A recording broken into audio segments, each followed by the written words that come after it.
Alright, hey guys. I upgraded to the iPhone 5 from an iPhone 3GS a few weeks ago, and having used it, I thought I would do a review, not so technical, because I'm pretty sure everybody knows the specs. I would just give my thoughts from having used it, what I like and don't like about the new iPhone, and whether I think you should upgrade. Would it be worth it? So here we have the iPhone 5 and my old 3GS, and I'm going to do a quick comparison so you can see the differences. The 3GS is pretty ancient, but I thought it'd be great to show them side by side. So let's go take a quick look closer up before I tell you what I like and dislike, and then I'll tell you what's new. Alright, so here you can see the iPhone 5 up close compared to my old 3GS I have here. I'm not going to bother taking this out of the case, but you can see the iPhone is already going to be a lot slimmer. Now, you're going to have to imagine this one without the case. It's a lot lighter, and this thing feels like a brick over here, but this is actually very nice feeling. As you can see, I have a notification, and you can see the general hardware is all the same. You've got the home screen, and take note of the speakers because I want to talk a little bit about that later. They're not exposed as they are in the 3GS. See how it looks all grimy on the speakers? No more of that. And then you also have, obviously, the volume buttons. There's two separate buttons, like in the previous version, and then the vibrate mode switch right there. And on top is the power button, and they actually switched the position of the volume connection right there. And then this is the SIM card slot right here. They've actually had to replace that on mine. And then you've got the front-facing camera and the back-facing camera with the flash. And this camera lens actually uses a new type of cover. I believe it's a sapphire crystal cover on this to prevent scratches, and I think that's definitely going to be a help because I know if it's going to be in your pocket all day, you might have a problem with scratching the lens of your camera, and then a lot of the pictures that you take are going to not turn out well. And then you can see that it's very responsive compared to my 3GS, which I'm not going to turn on. I don't have LTE, I have the unlimited 3G plan. I wasn't willing to give up the unlimited for a faster speed because I figured I'm not going to need it that much, but this phone definitely is a huge improvement over my 3GS. So that's what this thing looks like up close. Alright, so the first thing I noticed is that this thing is a lot faster than my old phone.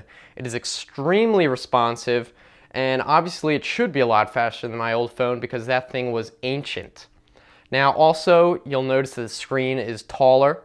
Now the the wideness of the resolution is the same, but it's a few hundred more pixels higher.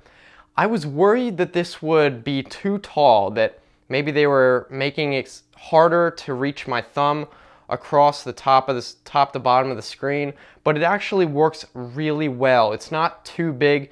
It really fits just right. Also, coming from a non-Retina display to a Retina display, I have to say this is a huge improvement. Even on the contacts icon, I can see the individual letters on the right side, if you know what I'm talking about. It's very small, and they're probably only a few pixels across, but I can still read them. That's impossible on any other low pixel density screen.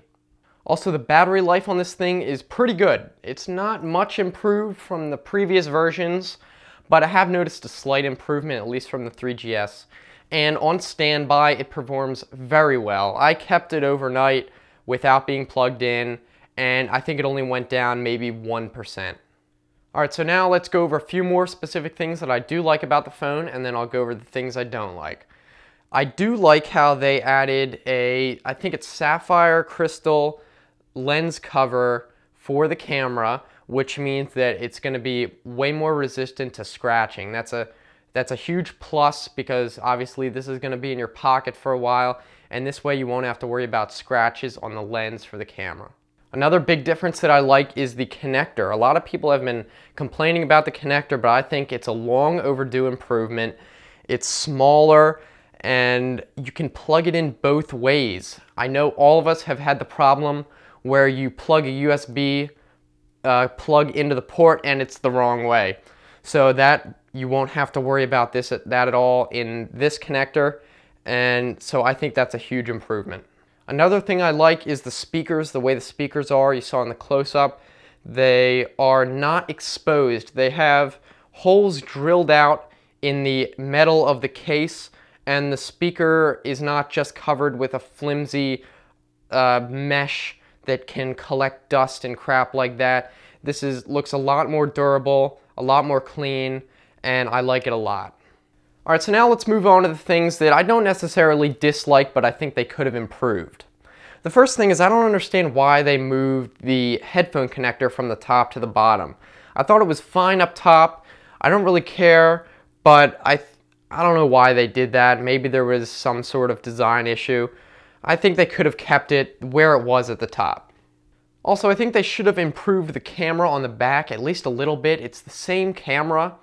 I think the technology is there to improve it, so I don't understand why they did not. And also, I think we should be able to control the shutter speed at least of this camera.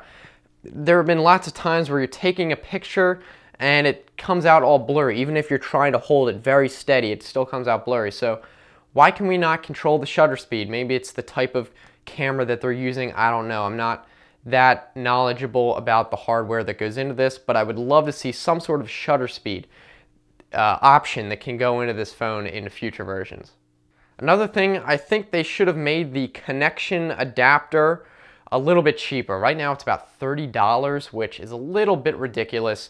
I think it should be no more than $15 to be honest, because everybody has had the old iPod and iPhone connectors for it's been like, what, 10 years? I mean, come on, everyone's gonna have to buy at least a new cable or a new adapter. So I think they could have brought down the price of that. It may also be that they don't want people to use the old cable. They want people to buy the new cable.